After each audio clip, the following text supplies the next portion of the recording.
2016 год объявили годом благоустройства населенных пунктов, на то, что это очень нас радует, как глав населенных пунктов. И ждем от руководства очень больших поддержек, в качестве грантов.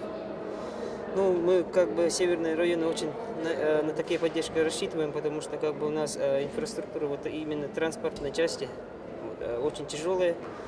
Приходится много вкладываться.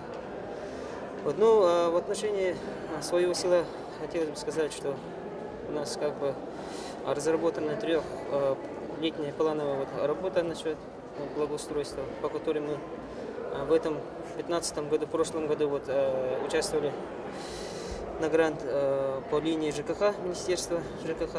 Но по некоторым причинам 100 определенных населенных пунктов мы не попали. Но мы планируем улучшить свою плановую работу, и уже в 2016 году мы с уверенностью мы должны выиграть один из этих грантов.